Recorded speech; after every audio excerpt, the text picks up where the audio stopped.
ಪ್ರೀತಿಯ ಸ್ನೇಹಿತರೆ, S study YouTube ಚಾನಲ್ಗೆ ನಿಮಗೆಲ್ಲರಿಗೂ ಸ್ವಾಗತ ಸುಸ್ವಾಗತ. ಪ್ರೀತಿಯ ಸ್ನೇಹಿತರೆ, ಯಾರೆಲ್ಲ ಮೊದಲ ಬಾರಿಗೆ ನಮ್ಮ ಯೂಟ್ಯೂಬ್ ಚಾನಲ್ ನೋಡ್ತಿದ್ರೆ ಸ್ನೇಹಿತರೆ, ಶೇರ್ ಮಾಡಿ, ಸಬ್ಸ್ಕ್ರೈಬ್ ಮಾಡಿ, ಲೈಕ್ ಮಾಡಿ, ಅದರ ಜೊತೆ ನಿಮ್ಮ ಸ್ನೇಹಿತರನ್ನು ಶೇರ್ ಮಾಡಿ ಅಂತ ಹೇಳ್ತಾ, ಪ್ರೀತಿಯ ಸ್ನೇಹಿತರೆ, ಕರ್ನಾಟಕ ರಾಜ್ಯದಲ್ಲಿ ವಿವಿಧ ಇಲಾಖೆಗಳಿಂದ ಹಲವಾರು ನೋಟಿಫಿಕೇಶನ್ಗಳು ಸಹ ಆಗಿದ್ದಾವೆ ಸ್ನೇಹಿತರೆ. ಮುಂದಿನ ದಿನಗಳಲ್ಲಿ ಸಹ ಹಲವಾರು ಇಲಾಖೆಗಳಿಂದ ಒಂದು ನೋಟಿಫಿಕೇಶನ್ ಸಹ ಹೊರಡಿಸಲಾಗುವುದು ಅಂತ ಹೇಳಲಾಗುವುದು ಸ್ನೇಹಿತರೆ. ಪ್ರೀತಿಯ ಸ್ನೇಹಿತರೆ, ಇತ್ತೀಚೆಗೆ ಕರ್ನಾಟಕ ರಾಜ್ಯದಲ್ಲಿ ಯಾವ ಇಲಾಖೆಗಳಿಂದ ನೋಟಿಫಿಕೇಶನ್ ಆಗಿದೆ ಅಂತ ಸವಿವರವಾಗಿ ನಿಮ್ಮೊಂದಿಗೆ ಚರ್ಚೆ ಮಾಡ್ತೀನಿ. ಯಾವೆಲ್ಲ ಇಲಾಖೆಗಳಿಂದ ನೋಟಿಫಿಕೇಶನ್ ಆಗಿದೆ ಅಂತಂದ್ರೆ, ಶಿಕ್ಷಣ ಇಲಾಖೆಯಿಂದ 15,000ಕ್ಕಿಂತ ಅಧಿಕ ಹುದ್ದೆಗಳ ಒಂದು ನೇಮಕಾತಿ ಸಹ ಪ್ರಾರಂಭಗೊಂಡಿದೆ ಅಂತ ಹೇಳಬೇಕು ಸ್ನೇಹಿತರೆ. ಅದರ ಜೊತೆಗೆ ಕ್ರೈಸ್ ಅಲ್ಲಿ ಹಲವಾರು ಶಿಕ್ಷಕರ ಒಂದು ನೇಮಕಾತಿ, ಇಂಗ್ಲಿಷ್ ಶಿಕ್ಷಕರಾಗಿರ್ಬೋದು, ಕನ್ನಡ ಶಿಕ್ಷಕರಾಗಿರ್ಬೋದು, ಸಮಾಜಶಾಸ್ತ್ರ ಇನ್ನಿತರ ಸಬ್ಜೆಕ್ಟ್ಗಳ ಟೀಚರ್ ಸಹ ಕೆಇಯಿಂದ ನೇಮಕಾತಿಗೊಂಡಿದೆ. ನೇಮಕಾತಿ ಅಧಿಸೂಚನೆಯನ್ನು ಹೊರಡಿಸಲಾಗಿದೆ ಅಂತ ಹೇಳಬಹುದು. ಅದರ ಜೊತೆಗೆ ಗ್ರಾಮ ಆಡಳಿತ ಅಧಿಕಾರಿ ಹುದ್ದೆಗಳ ಸಹ ನೇಮಕಾತಿ ಅಧಿಸೂಚನೆ ಹೊರಡಿಸಲಾಗಿದೆ ಮತ್ತು ಅಪ್ಲಿಕೇಶನ್ ಸಹ ಅರ್ಜಿ ಸಹ ಮುಕ್ತಾಯಗೊಂಡಿದೆ ಸ್ನೇಹಿತರೆ. ಅದರ ಜೊತೆಗೆ CRDR ಮುಂದೆ ಬರಲಿರುವ ಎಕ್ಸಾಮ್ ಆಗಿದೆ ಅಂತ ಹೇಳಬಹುದು. ಸೆಪ್ಟೆಂಬರ್ 6ನೇ ತಾರೀಕು ಎಕ್ಸಾಮ್ ನಡೆಯಲಿದೆ ಅಂತ ಹೇಳ್ಬೋದು ಸ್ನೇಹಿತರೆ. ಅದರ ಜೊತೆಗೆ ಇನ್ನು ಹಲವಾರು ಇಲಾಖೆಗಳಿಂದ ಅಂದ್ರೆ ಮೊನ್ನೆ ಸಮಾಜ ಕಲ್ಯಾಣ ಇಲಾಖೆಯಿಂದ ಶಿಕ್ಷಕರ ನೇಮಕಾತಿ ಸಹ ಪ್ರಾರಂಭಗೊಂಡಿದೆ ಅಂತ ಹೇಳಬಹುದು. ಪ್ರೀತಿಯ ಸ್ನೇಹಿತರೆ, ಮುಂದಿನ ದಿನಗಳಲ್ಲಿ SD ಆಗಿರ್ಬೋದು, FD ಆಗಿರ್ಬೋದು 5,000ಕ್ಕಿಂತ ಅಧಿಕ ಹುದ್ದೆಗಳ ಒಂದು ನೇಮಕಾತಿ, ಅದರ ಜೊತೆಗೆ ಗ್ರೂಪ್ C ಹುದ್ದೆಗಳು ಸಹ ನೇಮಕಾತಿ ಸಹ ಪ್ರಾರಂಭಗೊಳ್ಳಲಿದೆ. ಅದರ ಜೊತೆಗೆ ಹಾಸ್ಟೆಲ್ ವಾರ್ಡನ್ ಸಹ ನೇಮಕಾತಿಗಳು ಸಹ ಪ್ರಾರಂಭಗೊಳ್ಳಲಿದೆ ಅಂತ ಹೇಳಬಹುದು. ಇನ್ನು ಹಲವಾರು ವಿವಿಧ ರೀತಿಯ ಇಲಾಖೆಗಳಲ್ಲಿ ವಿವಿಧ ರೀತಿಯ ಅಧಿಸೂಚನೆ ಸಹ ಹೊರಡಿಸಲಾಗುವುದು ಅಂತ ಹೇಳ್ತೀವಿ ಸ್ನೇಹಿತರೆ. ಯಾರೆಲ್ಲ ಅರ್ಹತೆಯನ್ನು ಹೊಂದಿರ್ತೀರಿ, ಯಾವ್ಯಾವ ಸಬ್ಜೆಕ್ಟ್ಗೆ ಮತ್ತು ಯಾವ್ಯಾವ ಕ್ವಾಲಿಫಿಕೇಷನ್ಗೆ ಅರ್ಹತೆ ಹೊಂದಿರ್ತೀರಿ, ಒಂದ್ಸಲ ಅಧಿಸೂಚನೆ ಹೊರಡಿಸಿದಾಗ ನೀವು ಚೆನ್ನಾಗಿ ನೋಡ್ಕೊಳ್ಳಿ. ಯಾರೆಲ್ಲ ಅರ್ಹತೆ ಹೊಂದಿರ್ತೀರಿ ಕಂಪಲ್ಸರಿ ಅಪ್ಲಿಕೇಶನ್ ಹಾಕಿದಾಗ ಆ ಸಿಲೆಬಸ್ ಏನಿದೆ ಅದರಲ್ಲಿ ನೋಡ್ಕೊಳ್ಳಿ ಅಂತ ಹೇಳ್ತೀನಿ. ಸೋಲು ಗೆಲ್ಲುವುದು ಪ್ರಮುಖವಲ್ಲ, ಇಲ್ಲಿ ನಿಮ್ಮ ಒಂದು ನಿರ್ಧಾರವೇ ಪ್ರಮುಖವಾಗಿರ್ತ. ಸೋಲು ಗೆಲುವು ಜೀವನದಲ್ಲಿ ಇದ್ದೇ ಇರ್ತ ಸ್ನೇಹಿತರೆ. ಅದಕ್ಕಾಗಿ ಸೋತಾಗ ನೀವು ಏನೆಲ್ಲ ಮಾಡೋದಿಲ್ಲ, ಮತ್ತೊಮ್ಮೆ ಪ್ರಯತ್ನ ಪಡುವುದೇ ನಿಮ್ಮ ಸೋಲಿಗೆ ಮತ್ತೊಂದು ದಾರಿ ಅಂತ ಹೇಳ್ತೀನಿ ಸ್ನೇಹಿತರೆ. ಅದಕ್ಕಾಗಿ ಇವತ್ತು ನಾನು ವಿಶೇಷ ಟಾಪಿಕ್ ನಿಮ್ಮೊಂದಿಗೆ ಚರ್ಚೆ ಮಾಡಿದ್ದೀನಿ ಅಂತ ಹೇಳ್ತೀನಿ. ಅದು ಯಾವುದಪ್ಪ ಅಂದ್ರೆ OPEC. ಈ OPEC ಬಗ್ಗೆ ಇಂಪಾರ್ಟೆಂಟ್ ಟಾಪಿಕ್ ಅಂತ ಹೇಳ್ತೀನಿ ಸ್ನೇಹಿತರೆ. ಯಾಕಂದ್ರೆ ಇತ್ತೀಚೆಗೆ ಮಧ್ಯಪ್ರಾಚ್ಯ ದೇಶಗಳಲ್ಲಿ ಇರಾನ್ ಆಗಿರ್ಬೋದು, ಅಮೆರಿಕ ಆಗಿರ್ಬೋದು, ಅದೇ ರೀತಿ ರಷ್ಯಾ ಆಗಿರ್ಬೋದು, ಈ 3 ದೇಶಗಳು ಯುದ್ಧ ಅನ್ನು ಮಾಡ್ತಾ ಇದ್ದಾವೆ ಸ್ನೇಹಿತರೆ. ಅದಕ್ಕಾಗಿ ಈ 3 ದೇಶಗಳ ಒಂದು ಮಧ್ಯೆ ಯುದ್ಧ ನಡೀತಿರುವ ಕಾರಣಕ್ಕಾಗಿ ಇದು OPEC ಸಂಸ್ಥೆ ಬಹಳ ಪ್ರಚಲಿತದಲ್ಲಿರುವ ಒಂದು ಸಂಸ್ಥೆ ಅಂತ ಹೇಳ್ತೀನಿ. ಅದರ ಜೊತೆಗೆ ಇನ್ನು ಹಲವಾರು ಸಂಸ್ಥೆಗಳು ಬರ್ತಾವ. ಹಲವಾರು ಸಂಸ್ಥೆಗಳು ಸಹ ಒಂದೊಂದಾಗಿ ಚರ್ಚೆ ಮಾಡೋಣ ಸ್ನೇಹಿತರೆ, ಬನ್ನಿ. ಈ OPEC ಅಂದ್ರೆ ಏನಪ್ಪಾ ಅಂದ್ರೆ, organisation of the petroleum exporting countries ಅಂತ ಹೇಳ್ತೀವಿ. ಯಾವೆಲ್ಲ ದೇಶಗಳು ಇದರ ಸದಸ್ಯತ್ವ ರಾಷ್ಟ್ರಗಳನ್ನು ಹೊಂದಿವೆ, ಇದರ ಕೆಲಸ ಏನಂತ ಸವಿವರವಾಗಿ ನೋಡೋಣ ಸ್ನೇಹಿತರೆ. ಇತ್ತೀಚೆಗೆ ಇಡೀ ವಿಶ್ವವೇ ಮತ್ತು ಇಡೀ ದೇಶವೇ ಆಗಿರ್ಬೋದು, ಪ್ರತಿಯೊಂದು ದೇಶವು ಪೆಟ್ರೋಲ್ ಮೇಲೆ ಅವಲಂಬಿತವಾಗಿದ್ದಾವೆ ಸ್ನೇಹಿತರೆ. ಆ ದೇಶದ ಆರ್ಥಿಕತೆ ಯಾವ ರೀತಿ ಸಾಗುತ್ತದ ಅಂತ ಅದರ ಮೇಲೆ ನಿರ್ಧಾರ ಅಂದ್ರೆ ಎಕ್ಸ್ಪೋರ್ಟಿಂಗ್ ಮೇಲೆ ಅಥವಾ ಪೆಟ್ರೋಲಿಯಂ ಮೇಲೆ ಅವಲಂಬಿತವಾಗಿರ್ತದೆ ಸ್ನೇಹಿತರೆ. ಯಾಕಂದ್ರೆ ಪೆಟ್ರೋಲ್ ಬೆಲೆ ಹೆಚ್ಚಾದಾಗ ಸರಕುಗಳ ಬೆಲೆ ಸಹ ಹೆಚ್ಚಾಗುತ್ತೆ ಸ್ನೇಹಿತರೆ. ಯಾಕಂದ್ರೆ ಎಕ್ಸ್ಪೋರ್ಟ್ ಮಾಡ್ತಾರೆ ಸ್ನೇಹಿತರೆ. ಯಾವುದೇ ಒಂದು ವಸ್ತು ಇಲ್ಲಿಂದ ಅಲ್ಲಿಗೆ ಸಾಗಬೇಕಾದ್ರೆ ಏನ್ ಬೇಕು ನಮಗೆ?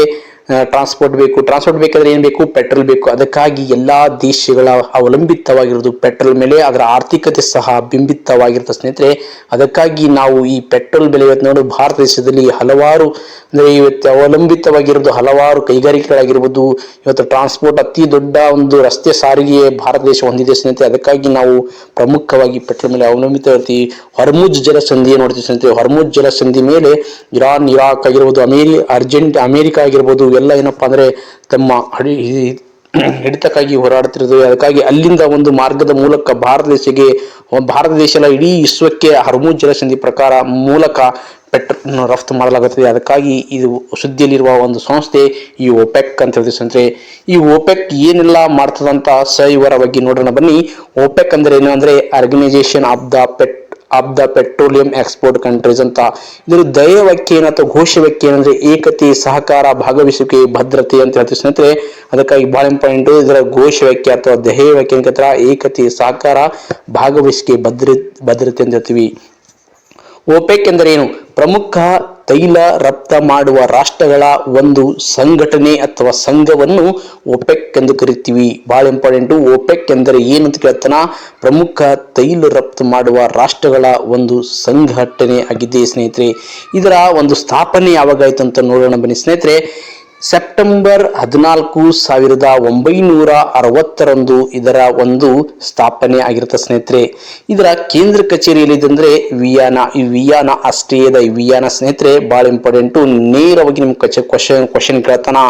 ಯಾವ್ದಪ್ಪ ಅಂದ್ರೆ ಒಪೆಕ್ ನ ಕೇಂದ್ರ ಕಚೇರಿ ಎಲ್ಲಿ ಬರುತ್ತೆ ಅಂದ್ರೆ ಆಸ್ಟ್ರಿಯಾದ ವಿಯಾನಾದಲ್ಲಿ ಕಂಡು ಬರುವ ಇದರ ಕೇಂದ್ರ ಕಚೇರಿ ಆಗಿದೆ ಸ್ನೇಹಿತರೆ. ಇದು ಸ್ಥಾಪನೆ ಆಗಿದೆ ಸೆಪ್ಟೆಂಬರ್ 14, 1960 ಸ್ಥಾಪನೆ ಆಗಿದೆ. ಈ ಸ್ವಭಾವ ಎಂದ್ರೆ ಅಂತರ್ ಸಹಕಾರಿ ಸಂಘಟನೆ ಅಥವಾ ಸಹಕಾರಿ ಸಂಘಟನೆ ಆಗಬೇಕು. ಅಂತರ್ ಸಹಕಾರಿ ಸಂಘಟನೆ ಆಗಿದೆ ಸ್ನೇಹಿತರೆ. ಇದು UN ಸಂಘಟನೆ ಅಲ್ಲ ಅಂತ ಹೇಳ್ತಾರೆ ಸ್ನೇಹಿತರೆ. ಇದರ ಅಧಿಕೃತ ಭಾಷೆ ಯಾವ್ದಪ್ಪ ಅಂದ್ರೆ ಇಂಗ್ಲಿಷ್. ಪ್ರತಿಯೊಂದಕ್ಕೂ ಅಧಿಕೃತ ಭಾಷೆ ಇರುತ್ತೆ ಸ್ನೇಹಿತರೆ. ಅದಕ್ಕಾಗಿ ಇದರ ಅಧಿಕೃತ ಭಾಷೆ ಅಂದ್ರೆ ಇಂಗ್ಲಿಷ್ ಇದರ ಭಾಷೆ ಆಗಿದೆ ಸ್ನೇಹಿತರೆ. ಈ ಒಪೆಕ್ ನ ಸ್ಥಾಪಕ ಸದಸ್ಯ ರಾಷ್ಟ್ರಗಳು ಬಹಳ ಇಂಪಾರ್ಟೆಂಟು. ನಿಮ್ಮ ಎಕ್ಸಾಮ್ ದೃಷ್ಟಿಯಲ್ಲಿ ಇಲ್ಲಿ ಯಾವ ರೀತಿ ಕ್ವಶನ್ ಕೇಳ್ತಾನಪ್ಪ ಅಂದ್ರೆ ಗುಂಪಿಗೆ ಸೇರದ ದೇಶ ಯಾವುದು ಮತ್ತು ಇದರ ಸಂಸ್ಥಾಪಕ ಸದಸ್ಯ ರಾಷ್ಟ್ರವಲ್ಲದು ಯಾವುದು, ಈ ರೀತಿ ಕ್ವಶನ್ಗಳು ಸಹ ಇಲ್ಲಿಂದೇ ಬರುವ ಚಾನ್ಸಸ್ ಜಾಸ್ತಿ ಇರುತ್ತೆ ಸ್ನೇಹಿತರೆ. ಇಲ್ಲಿ ಬಹಳ ಇಂಪಾರ್ಟೆಂಟು. ಸಂಸ್ಥಾಪಕ ಸದಸ್ಯ ರಾಷ್ಟ್ರ ಅಂದ್ರೆ 1960 ಸ್ಥಾಪನೆಯಾದ ಒಪೆಕ್ ನ ಸದಸ್ಯ ರಾಷ್ಟ್ರಗಳು ಯಾವ್ಯಾವ ಅಂದ್ರೆ ಇರಾನ್ ಆಗಿರಬಹುದು, ಇರಾಕ್ ಆಗಿರ್ಬೋದು, ಕುವೈತ್ ಆಗಿರ್ಬೋದು, ಸೌದಿ ಅರೇಬಿಯಾ, ವೆನೆಜುವೆಲಾ.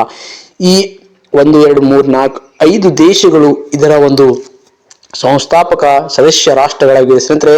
ಇಲ್ಲಿ ನಿಮಗೆ ಈ 5 ದೇಶಗಳು 1960 ಒಪೆಕ್ ಸ್ಥಾಪಿಸಲ್ಪಟ್ಟವು ಅಂತ ಹೇಳ್ತೀವಿ. ಈ 5 ರಾಷ್ಟ್ರಗಳು ಬಹಳ ಇಂಪಾರ್ಟೆಂಟ್ ಎಕ್ಸಾಮ್ ದೃಷ್ಟಿಯಿಂದ. ಈ 5 ರಾಷ್ಟ್ರಗಳು ಯಾಕೆ ಇಂಪಾರ್ಟೆಂಟ್ ಅಪ್ಪ ಅಂದ್ರೆ ಇವು ಮೂಲ ಸದಸ್ಯ ರಾಷ್ಟ್ರಗಳು, ಸ್ಥಾಪಕ ರಾಷ್ಟ್ರಗಳು ಅಂತ ಕರಿತೀವಿ.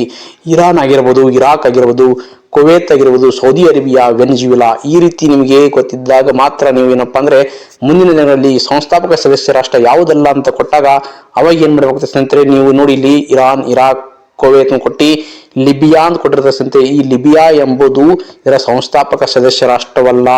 ಅದಕ್ಕಾಗಿ ನಮಗೆ ಗೊತ್ತಿರಬೇಕು ಯಾವ್ಯಾವ ಸಂಸ್ಥಾಪಕ ಸದಸ್ಯ ರಾಷ್ಟ್ರವಾಗಿವೆ ಅಂತ ಗೊತ್ತಿದ್ದಾಗ ಮಾತ್ರ ನೀವು ಫೈಂಡ್ ಔಟ್ ಮಾಡಿ ಕರೆಕ್ಟ್ ಆನ್ಸರ್ ಮಾಡಲು ನೀವು ಎಲಿಜಿಬಲ್ ಆಗಿರ್ತೀರಿ ಅಂತ ಹೇಳ್ತೀನಿ ಸ್ನೇಹಿತರೆ. ಓಕೆನಾ. ಇಲ್ಲಿ ನೋಡಿ ಪ್ರಮುಖ ಉದ್ದೇಶ ಏನಪ್ಪಾ ಈ ಒಪೆಕ್ ಸಂಸ್ಥೆ ಅಂದ್ರೆ ಸಂಘಟನೆಯ ಒಂದು ಉದ್ದೇಶ ಏನಿರುತ್ತಪ್ಪ ಅಂದ್ರೆ ತೈಲ ನೀತಿಗಳನ್ನು ಸಂಯೋಜಿಸುವುದು, ಜಾಗತಿಕ ತೈಲ ಬೆಲೆಗಳನ್ನು ಸ್ಥಿರಗೊಳಿಸುವುದು, ಸ್ಥಿರ ಮತ್ತು ಸಮರ್ಪಕ ತೈಲ ಪೂರೈಕೆಯನ್ನು ಖಚಿತಪಡಿಸುವುದು. ನೋಡಿದ್ರೆ ಏನೆಲ್ಲ ಅಂದ್ರೆ ಜಾಗತಿಕ ತೈಲ ಬೆಲೆಗಳ ಸ್ಥಿತಿಗತಿಗಳನ್ನು ಸಹ ಇದನ್ನು ನಿಯಂತ್ರಣದಲ್ಲಿರುತ್ತೆ ಸ್ನೇಹಿತರೆ. ಸ್ಥಿರ ಮತ್ತು ಸಂಪನ್ಮೂಲಕ ಪೂರೈಕೆ ಖಚಿತಪಡಿಸುವುದು ಅಂತ ಹೇಳ್ತೀವಿ. ತೈಲ ಉತ್ಪಾದಕ ರಾಷ್ಟ್ರಗಳ ಹಿತಾಸಕ್ತಿಗಳನ್ನು ಸಹ ರಚನೆ ಮಾಡ್ತೀವಿ. ಅಂದ್ರೆ ಯಾವ್ಯಾವ ದೇಶಗಳು ತೈಲವನ್ನು ಉತ್ಪಾದಕ ರಾಷ್ಟ್ರಗಳಾಗಿರ್ತವೆ ಅದರ ಹಿತಾಸಕ್ತಿ ಸಹ ಕಾಪಾಡಲು ಈ ಒಪೆಕ್ ಸಂಘಟನೆ ಮುಂದಾಗಿರುತ್ತೆ ಸ್ನೇಹಿತರೆ. ಅದಕ್ಕಾಗಿ ಒಪೆಕ್ ಎಂದರೆ ಏನಂದ್ರೆ ಒಪೆಕ್ ದೇಶಗಳು ಪ್ಲಸ್ ಪ್ರಮುಖ ಒಪೆಕ್ನ ಹೊರಗಿನ ತೈಲ ಉತ್ಪಾದಕ ದೇಶಗಳು, ಪ್ರಮುಖ ಪಾಲುದಾರರ ರಷ್ಯಾ ಅಂತ ಹೇಳ್ತೀವಿ. ಪ್ರಮುಖ ಒಪೆಕ್ನ ಹೊರ ತೈಲ ಉತ್ಪಾದಕ ರಾಷ್ಟ್ರ ಯಾವುದಂದ್ರೆ ರಷ್ಯಾ ಅಂತ ಹೇಳ್ತೀವಿ ಸ್ನೇಹಿತರೆ. ಇದರ ಉದ್ದೇಶ ಏನಂದ್ರೆ ತೈಲ ಉತ್ಪಾದನೆಯ ಸಮೂಹವಾಗಿ ನಿಯಂತ್ರಿಸಲು ಜಾಗತಿಕ ಕಚ್ಚಾ ತೈಲ ಬೆಲೆಗಳ ಮೇಲೆ ಪ್ರಭಾವ ಬೀರುತ್ತದೆ ಅಂತ ಹೇಳ್ತೀವಿ. ಪ್ರಸ್ತುತ ರಾಷ್ಟ್ರಗಳು ಸೌದಿ ಅರೇಬಿಯಾ, ಇರಾಕ್ ಆಗಿರ್ಬೋದು, ಇರಾನ್ ಆಗಿರ್ಬೋದು, ಕುವೈತ್, ನೈಜೀರಿಯಾ, ಅರ್ಜೆಂಟೀನಾ, ಲಿಬಿಯಾ ಇವೆಲ್ಲ ಒಂದು ಪ್ರಸ್ತುತ ಸದಸ್ಯ ರಾಷ್ಟ್ರಗಳಾಗಿವೆ ಅಂತ ಹೇಳಬಹುದು. ಒಪೆಕ್ ಏಕೆ ಮಹತ್ವದ ಸಂಘಟನೆ ಎಂದು ನೋಡೋಣ ಬನ್ನಿ. ತೈಲ ಪೂರೈಕೆಯ ನಿಯಂತ್ರಣದ ಸಂಸ್ಥೆ ಈ ಒಪೆಕ್ ಆಗಿದೆ. ಒಪೆಕ್ ದೇಶಗಳು ಜಾಗತಿಕ ತೈಲ ಸಂಗ್ರಹಗಳಲ್ಲಿ ವಿಶಾಲ ಪಾಲನೆ ಹೊಂದಿದವೆ ಅಂತ ಅಂದ್ರೆ ಒಪೆಕ್ ನ ಒಂದು ಉದ್ದೇಶ ಏನಪ್ಪಾ ಅಂದ್ರೆ ಇಡೀ ತೈಲ ಸಂಗ್ರಹಣ ಎಲ್ಲಿರುತ್ತಪ್ಪ ಅಂದ್ರೆ ಅದು ಒಪೆಕ್ ನಲ್ಲಿ ಇರುತ್ತೆ ಸ್ನೇಹಿತರೆ. ಜಾಗತಿಕ ತೈಲ ಬೆಲೆಗಳ ಮೇಲೆ ಪ್ರಭಾವ ಬೀಳುವ ಒಂದು ಸಂಭವ ಇರ್ತದ. ಆ ಪ್ರಭಾವ ಇದ್ದಾಗ ಅದು ಹೋಗಲಾಡಿಸಲು ಇದು ಸಂಸ್ಥೆ ಮುಂದಾಗಿರುತ್ತೆ ಸ್ನೇಹಿತರೆ. ಇಲ್ಲಿ ಉತ್ಪಾದನೆ ಮತ್ತು ಬೆಲೆ ಯಾವ ರೀತಿ ಇಳಿಕೆ ಕ್ರಮ ಉಂಟಾಗ್ತಾ ಇರುತ್ತೆ ಅಂತ ಹೇಳ್ತೀವಿ. ಇತ್ತೀಚೆಗೆ ನೋಡಬಹುದು ಮಧ್ಯಪ್ರಾಚ್ಯ ದೇಶಗಳಲ್ಲಿ ಯುದ್ಧದ ಸಂಭವದಿಂದ ಹಲವಾರು ಸಮಸ್ಯೆಗಳು ಉಂಟಾಗಿದೆ ಸ್ನೇಹಿತರೆ. ಅದಕ್ಕಾಗಿ ಭಾರತದ ಮೇಲೆ ಏನು ಪರಿಣಾಮ ಅಂತ ನೋಡೋಣ ಬನ್ನಿ. ಭಾರತ ತನ್ನ ತೈಲದ ಬಹುಪಾಲು ಆಮದು ಮಾಡಿಕೊಳ್ತಾ ನೋಡಿ ಸ್ನೇಹಿತರೆ. ನಾವೆಲ್ಲ ಏನ್ ಮಾಡ್ತೀವಪ್ಪ ಅಂದ್ರೆ ಭಾರತ ದೇಶ ಬೇರೆ ದೇಶಗಳಿಂದ ನಾವು ಪೆಟ್ರೋಲಿಯಂ ಏನು ಮಾಡ್ತೀವಿ ಅಂದ್ರೆ ಆಮದು ಮಾಡಿಕೊಳ್ತೀವಿ. ಅದಕ್ಕೋಸ್ಕರ ಭಾರತ ದೇಶದ ಆರ್ಥಿಕತೆ ಸಹ ಪೆಟ್ರೋಲ್ ಮೇಲೆ ನಿಂತಿದೆ ಅಂತ ಹೇಳ್ಬೋದು ಸ್ನೇಹಿತರೆ. ಆದ್ದರಿಂದ ಒಪೆಕ್ ತೀರ್ಮಾನಗಳು ಪ್ರಭಾವ ಬೀರುತ್ತವೆ ಅಂತ ಹೇಳ್ತೀವಿ. ಪೆಟ್ರೋಲ್ ಮತ್ತು ಡೀಸೆಲ್ ಬೆಲೆಗಳಾಗಿರ್ಬೋದು, ವ್ಯಾಪಾರದ ಕೊರತೆ ಆಗಿರ್ಬೋದು ಮತ್ತು ದುಬಾರ ದುಬಾರಿಯ ಬೆಲೆಗಳಾಗಿರ್ಬೋದು, ಈ ರೀತಿ ಸಮಸ್ಯೆಗಳು ಸಹ ಭಾರತ ದೇಶದ ಮೇಲೆ ಪರಿಣಾಮ ಬೀರುತ್ತೆ ಸ್ನೇಹಿತರೆ. ಅದಕ್ಕಾಗಿ ಎಲ್ಲ ಈ ಒಪೆಕ್ ಕುರಿತು ಪ್ರಮುಖ ಅಂಶಗಳು, ಇದು UN ಸಂಘಟನೆ ಅಲ್ಲ, ಇದರ ಪ್ರಧಾನ ಕಚೇರಿ ವಿಯೆನ್, ಆಸ್ಟ್ರಿಯಾ, ಸೌದಿ ಅರೇಬಿಯಾದ ಅತ್ಯಂತ ಪ್ರಭಾವಶಾಲಿ ಸದಸ್ಯ ರಾಷ್ಟ್ರಗಳಾಗಿದೆ ಸ್ನೇಹಿತರೆ. ರಷ್ಯಾ ಸಹಕಾರದಿಂದ ಒಪೆಕ್ ಪ್ಲಸ್ ಇನ್ನಷ್ಟು ಮಹತ್ವದಾಗಿದೆ ಅಂತ ಹೇಳಬಹುದು. ಜಾಗತಿಕ ಕಚ್ಚಾ ತೈಲ ಉತ್ಪಾದನೆಯ ಪಾಲು ಅಂದಾಜು ಒಪೆಕ್ 40% ಹೊಂದಿದೆ ಸ್ನೇಹಿತರೆ. ಒಪೆಕ್ನ ಹೊರಗಿನ ದೇಶಗಳು 60% ಹೊಂದಿವೆ. ಒಪೆಕ್ ದೇಶಗಳು ಜಾಗತಿಕ ಕಚ್ಚಾ ತೈಲ ಉತ್ಪಾದನೆಯಲ್ಲಿ ಸುಮಾರು 40% ಸಹ ಹೊಂದಿದ್ದೇವೆ ಅಂತ ಹೇಳುವುದು. ಇಲ್ಲಿ ನೋಡಿ, ಬಹಳ ಇಂಪಾರ್ಟೆಂಟು, ನೀವು ಗೊತ್ತಿರಲೇಬೇಕು. ಒಪೆಕ್ನ ಪ್ರಧಾನ ಕಚೇರಿ ಯಾವ ನಗರದಲ್ಲಿದೆ? ಆಸ್ಟ್ರಿಯಾದ ವಿಯೆನಾ ಎಂಬ ನಗರದಲ್ಲಿದೆ ಸ್ನೇಹಿತರೆ. ನೀವು ಫಾಲೋ ಅಪ್ ಮಾಡಿ, ಇದರ ಬಗ್ಗೆ ಸಂಪೂರ್ಣವಾದ ಒಂದು ಮಾಹಿತಿಯನ್ನು ಪಡೆದುಕೊಳ್ಳಿ. ನಿಮಗೊಂದು ಇಲ್ಲಿ ಮಾಹಿತಿ ಸಿಕ್ಕಿಲ್ಲ ಅಂದರೆ ನಿಮ್ಮ ಪಠ್ಯ ಪುಸ್ತಕಗಳಲ್ಲಿ ಸಹ ಹೋಗಿ ನೋಡಿ ಮಾಹಿತಿ ಪಡೆದುಕೊಳ್ಳಿ. ಯಾವುದೇ ಕಾರಣಕ್ಕೆ ಒಪೆಕ್ ಬಗ್ಗೆ ಕೇಳಿದಾಗ ಅದರ ಬಗ್ಗೆ ಕ್ವಶನ್ ಮಿಸ್ ಆಗದಾಗೆ ನೋಡಿಕೊಳ್ಳಿ ಸ್ನೇಹಿತರೆ. ಪ್ರೀತಿಯ ಸ್ನೇಹಿತರೆ, ಮತ್ತೊಮ್ಮೆ ನಿಮ್ಗೆಲ್ಲರಿಗೂ ಧನ್ಯವಾದಗಳು. ಈ ವಿಡಿಯೋ ಇಷ್ಟ ಆದರೆ ಸಬ್ಸ್ಕ್ರೈಬ್ ಮಾಡಿ, ಲೈಕ್ ಮಾಡಿ, ಅದರ ಜೊತೆಗೆ ನಿಮ್ಮ ಸ್ನೇಹಿತರಿಗೆ ಶೇರ್ ಮಾಡಿ ಅಂತ ಹೇಳ್ತಾ ಧನ್ಯವಾದಗಳು. ಜೈ ಹಿಂದ್, ಜೈ ಕರ್ನಾಟಕ.